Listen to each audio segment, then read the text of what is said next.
ఓం గం గణపతయే నమః. నమః శంభవే చ మయో భవే చ నమః శంకరాయ చ మయస్కరాయ చ నమః శివాయ చ శివతరాయ చ. ఓం నమః శివాయ. ఓం త్రయంబకం యజామహే సుగంధిం పుష్టివర్ధనం ఉర్వారుకమివ బంధనాన్ మృత్యోర్ముక్షీయమామృతాతో. ఓం మృత్యుంజయేశ్వరాయ నమః.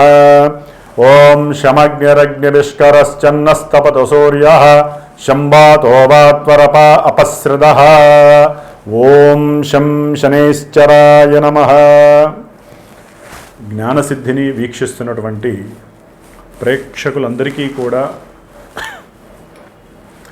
శని భగవంతుడి యొక్క అనుగ్రహముతో ఈ 135 రోజులు అనగా జూలై 27వ తేదీ నుండి డిసెంబర్ 11వ తేదీ వరకు కూడా ఈ 135 రోజులు మన యొక్క భూమి మీద శనైశ్చరుని యొక్క వక్రగతి సందర్భముగా ఆయన యొక్క పాపపు కిరణాలు అత్యంత వేగవంతంగా చాలా ప్రతికూలమైనటువంటి పరిస్థితుల్ని కలుగజేసేటటువంటి స్థితిగతుల్లో మనందరము కూడా కర్మలని అనుభవించడానికి సిద్ధంగా ఉండాలి. కాబట్టి ఆ ఈశ్వరుడు హనుమంతుల వారు శనైశ్చరుని యొక్క అనుగ్రహము పరిపూర్ణంగా కలగాలని ఆశిస్తూ ఆశీర్వదిస్తూ మరి మనకి మేషరాశి నుంచి ద్వాదశ రాశులైనటువంటి మీనరాశి వరకు కూడా ఏ ఏ రాశుల వారికి ఈ యొక్క శనిగ్రహ వక్రత్వ ప్రభావము ఏ విధంగా ఉంటుంది, మరి ఈ రాశుల్లోనే కొంతమందికి ఏలినాటి శని ప్రభావము, అష్టమ శని ప్రభావము, అర్ధాష్టమ శని ప్రభావము, ఈ విధంగా శని యొక్క ప్రభావాన్ని ఎంతోమంది ఎన్నో రోజులుగా మరి ఆయన యొక్క వేదనకి గురై, ముఖ్యంగా కొంతమంది వారి యొక్క జన్మజాతక రీత్యా ఈ శని మహర్దశ జరిగేవాళ్ళు, శని మహర్దశలో రాహువు, రాహు మహర్దశలో శని, అట్లాగే శని మహర్దశలో శుక్రుడు, శుక్ర మహర్దశలో శని, శనిలో కేతువు, కేతువులో శని, ఈ విధంగా పాపగ్రహాలు శని కుజ, శని రాహు, శని కేతు, శని రవి, ఈ గ్రహాల యొక్క దశలు అంతర్దశల్లోనూ, శుక్రుడి యొక్క అంతర్దశల్లోనూ దశల్లోనూ ఈ యొక్క శని యొక్క ప్రాబల్యము అత్యంత మరి ఘోరాతి ఘోరమైనటువంటి ఎన్నో భావాలని ఆయన యొక్క కండిషన్లోకి తీసుకొని నానా రకాలైనటువంటి ఆటంకాలు, ఇబ్బందులు, ప్రతిబంధకాలు, సమస్యలు, తట్టుకోలేనటువంటి మానసికమైనటువంటి విచార దోషాలను కలుగజేసేటటువంటి శని భగవానుడు మరి పాపగ్రహమై, ఒక గ్రహము ఎప్పుడైతే పాపగ్రహమై వక్రిస్తుందో అది ఇంకా పాపత్వాన్ని ఇస్తుందని మన యొక్క శాస్త్రము తెలియజేస్తోంది. అయితే ఇక్కడ ఒక చిన్న విషయాన్ని గ్రహించాలి. మనకి జన్మరాశి అనేటటువంటిది మానసిక ప్రభావాన్ని మాత్రమే కలిగి ఉంటుంది, కలుగజేస్తుంది.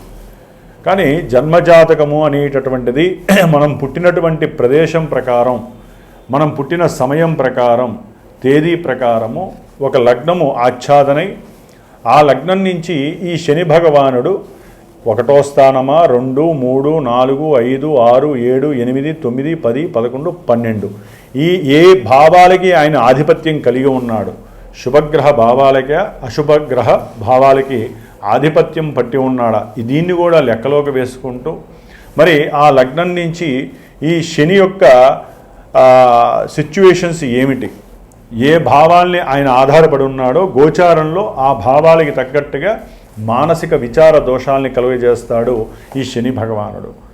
మరి ఈ యొక్క కలియుగంలో శని బాధల నుంచి ముఖ్యంగా ఈ వక్రించిన పాపగ్రహమైనటువంటి పాపత్వాన్ని ప్రసాదించేటటువంటి మరి కలికి అత్యంత దగ్గరగా సహకరిస్తూ ఉండేటటువంటి ఈ యొక్క శని యొక్క బాధల నుంచి తప్పించుకోవడానికి ఒక చిన్న శ్లోకాన్ని చెప్తాను.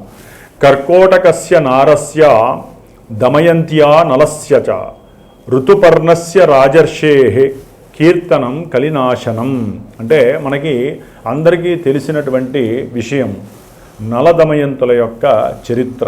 దీంట్లో నలుడు మహారాజు చక్రవర్తి అయి ఉండి కూడా ఎంతో ఘోరమైనటువంటి కష్ట నష్టాలను అనుభవించటంలో శని యొక్క పాత్ర, ఏలినాడి శని పాత్ర మనం చదువుకోవాల్సిందే. కాబట్టి నలదమయంతుల యొక్క చరిత్ర చదివినా కూడా ఈ యొక్క సిచ్యువేషన్లో వారికి ఉన్నటువంటి శని దోషాలు తొలగిపోవటానికి అవకాశాలు ఎక్కువగా ఉంటాయి. కాబట్టి మరి ముఖ్యంగా ఈ యొక్క శని మహర్దశల్లో ఈ యొక్క శని దాదాపుగా మనకి ఈ జూలై 27వ తేదీ నుండి డిసెంబర్ 11 వరకు కూడా రేవతి నక్షత్రంలో 3వ పాదంలో వక్రించినటువంటి శని దాదాపుగా అక్టోబర్ 8వ తేదీ వరకు కూడా అదే నక్షత్రంలో వక్రించి వెనక్కి వస్తూ ఉంటాడు. అట్లాగే ఈయన డిసెంబర్ 11 వరకు కూడా సొంత నక్షత్రంలో వక్రించడం ఇంకా ఘోరమైనటువంటి ప్రభావాలని మనకి ప్రసాదిస్తూ ఉంటాడు కొన్ని రాశుల వారికి. ఆ రాశులు ఏంటో మనం తెలుసుకుందాం. అయితే ఈ వక్రత్వంలో ఈ గ్రహము చాలా వరకు తన యొక్క కిరణాలని ముందు ఇవ్వాల్సినటువంటి, అంటే ఇప్పుడు మీనరాశిలో జలరాశిలో రేవతి నక్షత్రంలో 3వ పాదంలో ఉన్నటువంటి ఈ శని భగవంతుడు తన యొక్క దృష్టిని, 3వ దృష్టిని వృషభ రాశి మరియు మిథున రాశి ఈ 2 రాశుల మీద ప్రభావితం చూపిస్తూ ఇప్పుడు ఆయన వక్రించిన తర్వాత కొంచెము నక్షత్రాలు, అంటే రోహిణీ నక్షత్రము, మృగశిర నక్షత్రం, ఈ 2 నక్షత్రాల మీద అధికంగా తన యొక్క శక్తిని ప్రసాదిస్తాడు. అట్లాగే తన యొక్క సప్తమ దృష్టి ఇప్పటి వరకు కూడా కన్యారాశి మీద, కన్యారాశిలో ఉన్నటువంటి ఉత్తర ఫల్గుని నక్షత్రము, హస్తా నక్షత్రం మీద ఉండేది. అట్లాగే చిత్తా నక్షత్రం మీద ఉండేది. ఇప్పుడు ఆయన వక్రించినప్పుడు ఎక్కువ శాతము రోహిణీ నక్షత్రము, హస్తా నక్షత్రము, ఉత్తర ఫల్గుని నక్షత్రం మీద ఆయన యొక్క ప్రభావం చూపిస్తాడు. అట్లాగే శని భగవానుడు మీనరాశిలో ఉండి తన యొక్క దశమ దృష్టిని మీనరాశి మీద ప్రభావితం చూపిస్తూ దాదాపుగా పూర్వాషాఢ నక్షత్రము, ఉత్తరాషాఢ నక్షత్రము ఈ యొక్క నక్షత్రాల మీద తన యొక్క ప్రభావాన్ని అధికంగా చూపిస్తూ ఎన్నో అనారోగ్యాలని, అనుకున్న పనులలో వాయిదాలని, అసలు అనుకున్నది జరిగింది అనుకుంటే మహదానందంగా భావించే పరిస్థితులను కలుగజేస్తూ ఈయన ముఖ్యంగా ఆర్థిక విషయాల మీద, అనారోగ్యానికి సంబంధించిన విషయాల మీద, అనుకున్న పనుల్లో ఆటంకాలు కలుగజేయటం, ఆలస్యాలు, అది వివాహమైనా విద్యపరంగా ఎన్నో ఆటంకాలు, ఉన్నత విద్యలు లేకుండా చేయటం, విదేశాల్లో ఉన్నటువంటి వాళ్ళని ఇబ్బందులు పెట్టడము, ఉద్యోగాదుల్లో ప్రమోషన్లు వస్తాయనుకుంటే అది కాస్త ఉన్న ఉద్యోగం తొలగిపోవటం, ఇలాంటి ఎన్నో రకాలైనటువంటి ప్రతికూల పరిస్థితుల్ని ఇవ్వటంలో శని భగవానుడు మహాదిట్ట. మరి ఈ యొక్క వక్రించిన శని ఫలితాలు ఈ యొక్క జన్మరాశులకి, అంటే మేషం నుంచి మీనరాశి వారికి ఏ విధంగా ఉంటాయో తెలుసుకుంటూ, ఎవరికైనా సరే జన్మజాతకంలో లగ్నాతు ఈ యొక్క శని ఎవరనేది తెలుసుకునే ప్రయత్నాన్ని చేయండి. అసలు ఏ దశలు జరుగుతున్నాయో తెలుసుకోవడానికి ప్రయత్నం చేయండి. ఈ యొక్క ఫలితాలు విని ఎవరూ బాధపడక్కర్లేదు, అట్లా అని సంతోషపడకూడదు.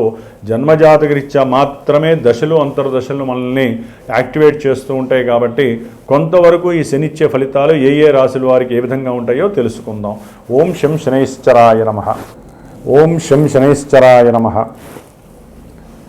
ఎవరికైతే గనక శని మహర్దశలు కానీ అంతర్దశలు జరిగిన పుష్యమీ నక్షత్రము, అనురాధ నక్షత్రము, ఉత్తరాభాద్ర నక్షత్రము ఈ నక్షత్ర జాతకులు కానివ్వండి, అట్లాగే కుంభరాశి, మీనరాశి, మేషరాశి, వృషభ రాశి, అట్లాగే మనకి ముఖ్యంగా కన్యారాశి, ధనుస్సు రాశి ఈ రాశుల వారు, ఈ అంతర్దశలు దశలు జరిగేవారు తప్పకుండా శ్రావణ మాసంలో మనకి బహుళ శుద్ధ విధియ నుండి దాదాపు 19 రోజులు పంచమి వరకు కూడా నా యొక్క శ్రీమాత జ్యోతిషాలయ పీఠంలో ఈ యొక్క శనిగ్రహ పీడలు, బాధలు తొలగించటానికి ఒక దీక్షా కార్యక్రమం 19 రోజులు నిత్యము 1000 సార్లు శనికి సంబంధించినటువంటి మూలమంత్ర బీజాక్షరాలని, అట్లాగే మూలమంత్ర వేదమంత్రాన్ని కూడా జపిస్తూ నిత్యము 19 రోజులు రుద్రుడికి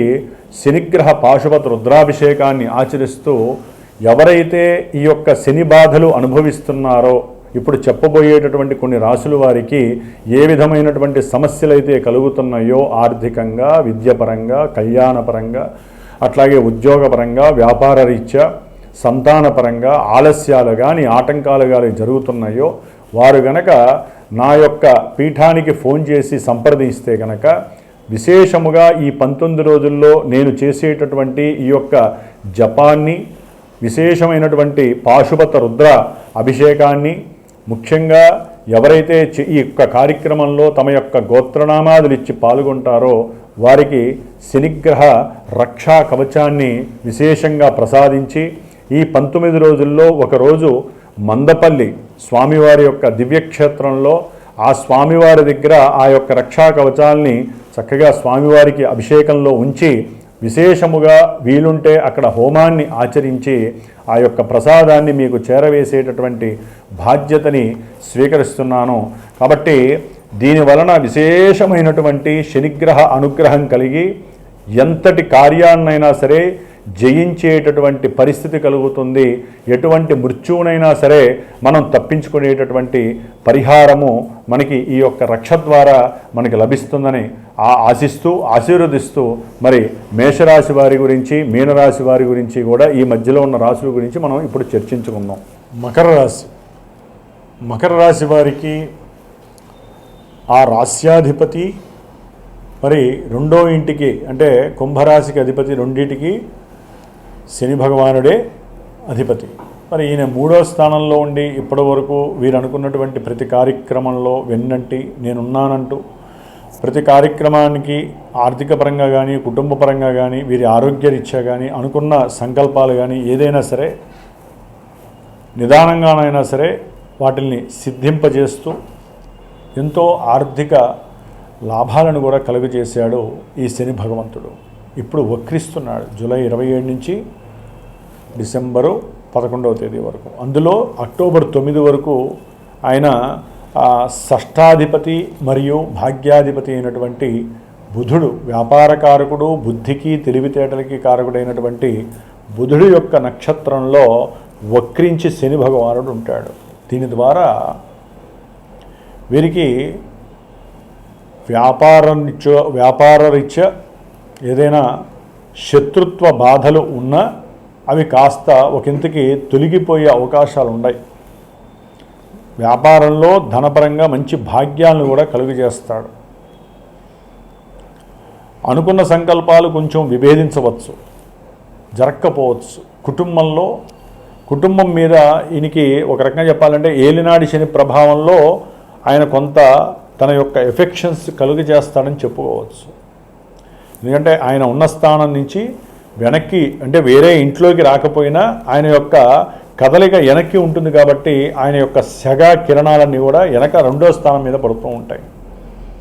కాబట్టి వీరు అంతకుముందు ఏదో ఆశించి అవతలవాడు ఇస్తాడులే అని చెప్పి ఏదో మంచి మనస్సుతో లేకపోతే 10 రూపాయలు వస్తాయని చెప్పి అవతల వాడికి ఏదో ధన సహాయం చేశారనుకోండి, మాట సహాయమో ధన సహాయమో, అవన్నీ కూడా ఆ సహాయాలన్నీ కూడా కొంత నష్టాన్ని కలుగజేసే పరిస్థితి మీకు అంటే మీరు చేసినటువంటి దానికి ఫలితం రాకపోగా కొంత ఇబ్బందులు ఎదురయ్యే పరిస్థితి కూడా కలుగుతూ ఉంటుంది. మీకు ఆనందము కొంతవరకు గృహంలో లోపించే అవకాశం కలుగుతుంది. గృహపరమైనటువంటి ధనము విపరీతమైన ఖర్చు అయ్యే పరిస్థితి ఉంటుంది. అట్లాగే ఉద్యోగ వ్యవస్థల్లో ప్రమోషన్స్ వస్తాయి, దాని ద్వారా మంచి లాభము కలుగుతుంది అని సంకల్పించుకొని మీరు పడనటువంటి కష్టం అంటూ లేదు. ఆ కష్టాలన్నిటికీ ఫలితం వస్తుంది కదా అనుకునే లోపల ఈ శని వక్రించటము, దాని ద్వారా మీ జన్మజాతకంలో ఎక్కడైనా దశలు అంతర్దశలు పాపత్వంగా ఉన్నాయనుకోండి, ఉన్న ఉద్యోగాలు తొలగిపోవటము, ఇంకా ఉద్యోగ వ్యవస్థలో శత్రుత్వ బాధలు అధికమవటము, శత్రువులు మీకన్నా ముందుగా ఆలోచించటము, మీ ఆలోచనల కన్నా ముందుగా ఎవరో అంతర్గతంగా వారికి తెలియజేయటము, ఇలాంటివన్నీ కూడా మీకు వచ్చే లాభాలని, ధనపరమైన లాభాలను ఆకస్మికంగా వెనక్కి నెట్టే పరిస్థితులు కూడా ఉన్నాయి వక్రించిన శని ప్రభావం వలన. ఒక రకంగా చెప్పాలంటే ధనపరంగా ఆకస్మికంగా తండ్రికి సంబంధించినటువంటి ఆస్తులు కానీ, మాతృ సంబంధిత ఆస్తులు కానీ వీరికి వచ్చే అవకాశం ఉంటుంది. విద్యార్థులకి కాస్త ఏకాగ్రత అనేటటువంటి తగ్గే పరిస్థితి ఉంటుంది. అక్టోబర్ 9 తర్వాత అయితే కనుక శని సొంత నక్షత్రంలో ఉండి వీరు అనుకున్న ప్రతి కార్యక్రమంలో అగాధాలు విగాధాలు కలుగుతూ ఉంటాయి. ఆర్థికంగా కొంచెం ఇబ్బందులు ఎదురవుతాయి, అనారోగ్యపరమైన సమస్యలు వస్తాయి.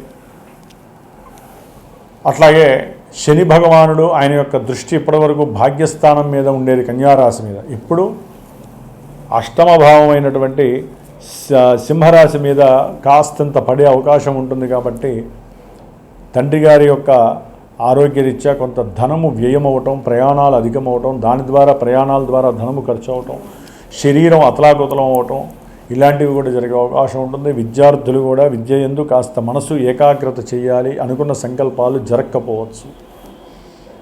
అప్పులు తీరుద్దామని ఎంతో కష్టపడి ఉంటారు, కానీ మళ్ళీ ఎక్కడో అక్కడ కాస్త ఆ యొక్క అభీష్టము నెరవేరక ఇంకెక్కడైనా మీ యొక్క గృహాలు స్థలాలు ఉంటే వాటిని ఏదైనా తాకట్టులో పెట్టి ధనాన్ని పొంది మీకున్నటువంటి కుటుంబ అవసరాలు తీర్చుకోవచ్చు. ఇట్లా ముఖ్యంగా వివాహ వ్యవస్థ మీద, ఉద్యోగ వ్యవస్థ మీద, వ్యాపారము, ధనము, విద్య, ఆర్థికము, కుటుంబము, వీరి యొక్క ఆరోగ్యము, ఏదైతే నిత్య జీవితంలో మనకి ముఖ్యమో అనుకుంటామో ఈ విషయాలన్నిటి మీద శని యొక్క ఎఫెక్షన్స్ ఉంటూనే ఉంటాయండి. విదేశాల్లో ఉన్న వాళ్ళకి స్వదేశానికి తిరిగి రావాలనే ఆలోచన ఎక్కువైపోతూ ఉంటుంది. వచ్చేస్తారు కూడా, ఉన్నట్టుండి సడన్ డెసిషన్స్ తీసుకుంటారు మకర రాశి వారు. కంపల్సరీ జరిగే అవకాశం ఏది జాతకంలో కనుక మీకు దశలు అంతర్దశలు ఇలా కనుక ఉన్నట్లయితే, ఎందుకంటే ఇక్కడ శని ఇచ్చేవి కాదు, అక్కడ జాతకంలో చాలా ఉంటాయి జన్మ జాతకంలో. కాబట్టి మీరు సాధ్యమైనంత వరకు శని యొక్క అనుష్ఠాన బలాన్ని పెంచుకోండి మకర రాశి వారు. లేదా శ్రావణ మాసంలో 19 రోజులు నేను దీక్షగా స్వామివారికి జపతపాదులు చేసి హోమం చేసి ఆ రక్షణ మీకు పంపిస్తాను. అట్లాగే మీ జన్మజాతకంలో ఏదైనా ఇబ్బందికరమైన పరిస్థితులు ఘోరంగా ఉన్నాయి, మీరు తేల్చుకోలేని పరిస్థితి, ఊపిరాడని పరిస్థితి అనుకుంటే నా నెంబర్కి ఫోన్ చేయండి. మీ జన్మజాతక విశ్లేషణ పరిపూర్ణంగా నేను చేస్తాను, మీరు తెలుసుకోండి. దానికి తగ్గట్టుగా ప్రశాంతంగా ఆ పరిహారాలు ఆచరించుకొని బయటపడే మార్గాన్ని అన్వేషించండి. ఓం శ్రీ శనేశ్వరాయ నమః.